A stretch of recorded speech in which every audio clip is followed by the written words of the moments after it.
Hi viewers, welcome to our channel. ప్రస్తుతం మనతో పాటు సీనియర్ జర్నలిస్ట్ దాము బాలా సార్ వారితో మాట్లాడు. నమస్కారం సార్. సార్, మంత్రి కాకాని గోవర్ధన్ రెడ్డి గారు చంద్రబాబు గారి పైన కొన్ని సంచలన వ్యాఖ్యలు చేస్తారు సార్. ఆయన చంద్రబాబు గారు తొందరలో అరెస్ట్ అవుతారు, ఈ కేసుల నుంచి ఆయన ఎటు తప్పించుకుపోలేరు అంటూ వ్యాఖ్యలు చేశారు. అంటే ఈ వ్యాఖ్యల వెనుక ఆయన ఉద్దేశం ఏంటి? మరి చంద్రబాబు గారు అరెస్ట్ అయ్యే అవకాశం ఏమన్నా ఉందా సార్? అంటే మైండ్ గేమ్ అంటారు రాజకీయాల్లో. అలాంటి మైండ్ గేమ్ మళ్ళీ వైసీపీ వాళ్ళు స్టార్ట్ చేసినట్టు కనపడుతుంది చంద్రబాబు మీద. ఎందుకంటే సుప్రీంకోర్టు క్వాష్ పిటిషన్ని యాక్సెప్ట్ చేసి కేసుని క్వాష్ కానీ చేస్తుంటే క్లియర్గా చంద్రబాబుకి మైలేజ్ వచ్చిండేది. అది చేయలేదు. చేయకపోవడం వల్ల ఏమైందంటే రిమాండ్ రిపోర్టు ఇంటాక్ట్గానే ఉంది, రిమాండ్ ఇంటాక్ట్గానే ఉంది, ఎఫ్ఐఆర్ ఇంటాక్ట్గానే ఉంది.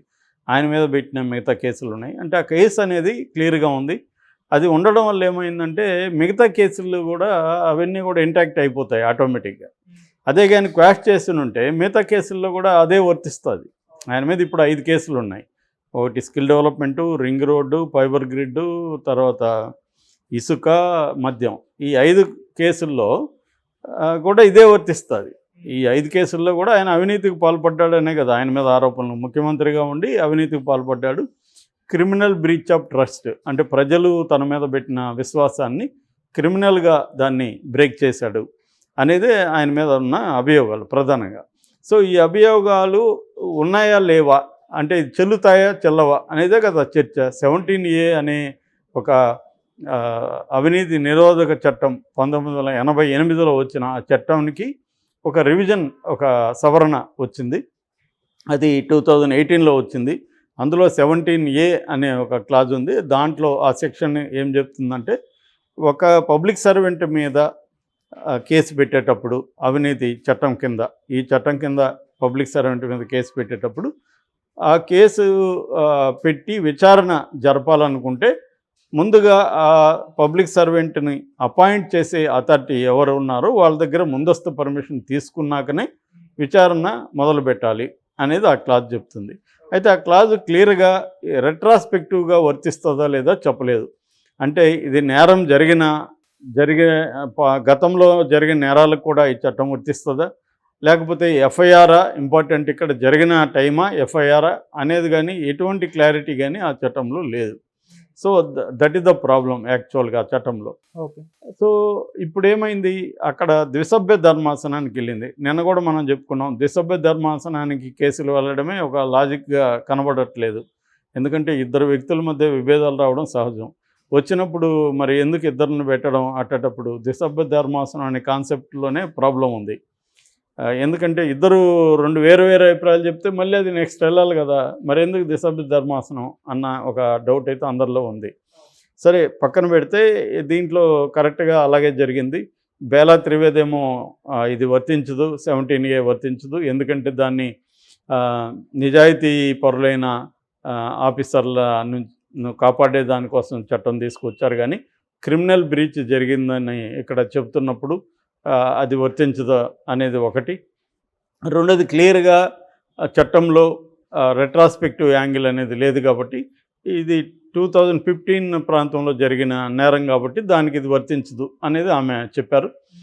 సో ఇటు అనిరుద్ధ బోస్ ఆయన ఏం చెప్పారంటే ఇది వర్తిస్తుంది, ఎందుకంటే ఎఫ్ఐఆర్ 2018 తర్వాత పెట్టారు కాబట్టి ఇది వర్తిస్తుంది అని చెప్పారు. బట్ వర్తించినప్పటికీ ఓన్లీ పీసీ యాక్ట్ మాత్రమే ఈయనకి వర్తించదు, కానీ ఐపీసీ సెక్షన్లు అన్నీ అలాగే ఉంటాయి. అట్లాగే ఆ రిమాండ్ చెల్లుతుంది, తర్వాత ఎఫ్ఐఆర్ కూడా చెల్లుతుంది. కేసుని మేము క్వాష్ చేయడానికి కుదరదు. అట్లాగే ఇది ఏసీబీ కోర్టు తీసుకోవడానికి లేదు, ఎందుకంటే సిఐడి అరెస్ట్ చేసింది అనేది ఒకటి. లేదా ఇది ఏసీబీ వాళ్ళు చేయాలని పని సిఐడి చేసిందని ఇలాంటి వాదనలు వినిపించినప్పుడు దానికి కూడా కోర్టు కన్విన్స్ కాలేదు. ఈవెన్ అనిరుద్ధ బోస్ కూడా ఓన్లీ ఆయన చెప్పింది ఇది 17A వర్తిస్తుంది కాబట్టి పీసీ యాక్ట్ అనేది ఈ కేసుకి వర్తించదు అని మాత్రం ఆయన చెప్పాడు. సో దానివల్ల ఇప్పుడు ఏమైందంటే వైసీపీకి కొద్దిగా బలం చేకూరినట్టు అయింది. అంటే మేము కక్ష సాధింపు చర్య చేయలేదు, మా రిమాండ్ను కూడా మీరు వ్యతిరేకించారు, ఆ జస్టిస్ హిమబిందు మీద కూడా మీరు ట్రోల్ చేశారు. ఇప్పుడు చూడండి సుప్రీంకోర్టే చెప్పింది రిమాండ్ కరెక్టే, అరెస్టు కరెక్టే అనింది సుప్రీంకోర్టు అని వీళ్ళు అదేం సుప్రీంకోర్టు అనలేదు అలాగా.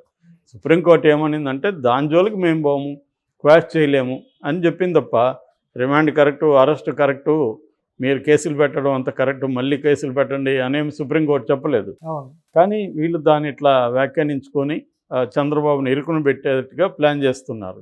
అంటే ఒక రకమైన మైండ్ గేమ్. చంద్రబాబు ఇప్పుడు మళ్ళీ అరెస్ట్ అవుతాడా అన్న చర్చ ముందుకు తీసుకొచ్చారు. ఎందుకంటే క్వాష్ చేయలేదు. ఇప్పుడు 17A అనేది ఇప్పటికిప్పుడు తేలదు సుప్రీంకోర్టులో.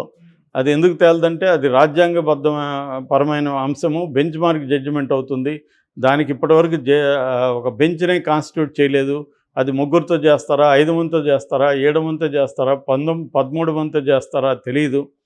సో ఈ ఒక గందరగోళం ఉంది. చేసిన తర్వాత కూడా మళ్ళీ అది ఫ్రెష్గా జడ్జెస్ కాన్స్టిట్యూట్ అయినాక, అంటే ఆ కాన్స్టిట్యూట్ బెంచ్లో కూడా వీళ్ళిద్దరూ ఉండరు. ఎవరు, బెల్లా త్రివేది అండ్ అనిరుద్ధ బోస్ ఉండడానికి లేదు, కొత్త వాళ్ళని పెడతారు. మళ్ళీ ఆ కొత్త వాళ్ళని పెట్టినప్పుడు ఇప్పటివరకు జరిగిన డిస్కషన్, ఆ రికార్డ్స్ అంతా వాళ్ళకి ఇస్తారు. దాని తర్వాత మళ్ళీ ఫ్రెష్గా తెలుగుదేశం తరపున వాదనలు అడ్వకేట్లు వినిపిస్తారు, మళ్ళీ సిఐడి తరపున అడ్వకేట్లు వినిపిస్తారు. ఇవన్నీ విన్నాక మళ్ళీ వాళ్ళు అవన్నీ పరిశీలించి మళ్ళీ జడ్జిమెంట్ ఇవ్వాలి. దీనికి కనీసం ఒక 6 నెలల టైం అన్న పట్టే అవకాశం ఉందనేది న్యాయ నిపుణులు చెబుతున్న మాట. సో ఇటువంటి కాంటెక్స్లో ఇప్పటికిప్పుడు తేలదు కాబట్టి జగన్ ఏం చేసే అవకాశం ఉంది, మళ్ళీ కేసులు పెట్టే అవకాశం ఉంది ఫ్రెష్గా. ఇప్పుడు ఏంటంటే ఒక్క ఫైబర్ గ్రిడ్ తప్ప మిగతా అన్ని కేసుల్లో ఆయనకి బెయిల్ వచ్చింది. స్కిల్ డెవలప్మెంట్లో రెగ్యులర్ బెయిల్ వచ్చేసింది ఆయనకి. ఇటు రింగ్ రోడ్ కేసు కానీ, ఇసుక మద్యం కేసుల్లో ముందస్తు బెయిల్ వచ్చేసింది. ఇంకా ఆయనకి బెయిల్ రానిది ఏది, ఒక్క ఫైబర్ గ్రిడ్డే. అది కూడా సుప్రీంకోర్టులో పోస్ట్పోన్ ఉంది. సుప్రీంకోర్టు క్లియర్గా సిఐడికి ఇన్స్ట్రక్షన్ ఇచ్చింది, మేము తీర్పు చెప్పే వరకు మీరు అరెస్ట్ చేయొద్దని. కాబట్టి ఆ కేసులో కూడా అరెస్ట్ చేయరు. కాబట్టి ఈ 5 కేసులకు సంబంధించి చంద్రబాబు అరెస్ట్ అయ్యే అవకాశం లేదు. ఇంకా ఏ కేసులు అరెస్ట్ అయ్యే అవకాశం ఉంది, కొత్త కేసు సడన్గా వీళ్ళు పెట్టి ఆల్రెడీ నీరు చెట్టు అనే పథకం దాంట్లో కేసు పెట్టబోతున్నారని చెప్తున్నారు. అట్లాగే హెరిటేజ్ కుంభకోణం అనే ఒకటి అంటున్నారు. ఇలాగ 3-4 కేసులు ఇంకా ఉన్నాయి. ఎందుకంటే విజయసాయి రెడ్డి చాలాసార్లు క్లియర్గా ప్రాసిక్యూషనబుల్ కేసులు 7-8 ఉంటాయి అని చెప్తున్నాడు, చాలామంది చెప్తున్నారు. సో ఇప్పుడు కొత్తగా కాకాని గోవర్ధన్ రెడ్డి మినిస్టర్ చంద్రబాబు మళ్ళీ అరెస్ట్ అవుతాడని చెప్తున్నాడు. నిన్న పొన్నవాళ్ళ సుధాకర్ రెడ్డి కూడా మీటింగ్ పెట్టి చంద్రబాబు దోషి అని కోర్టు తేల్చిందన్నట్టుగా ఇండైరెక్ట్గా మాట్లాడు. నిజానికి కోర్టు ఆయన దోషి అని ఏం అనలేదు.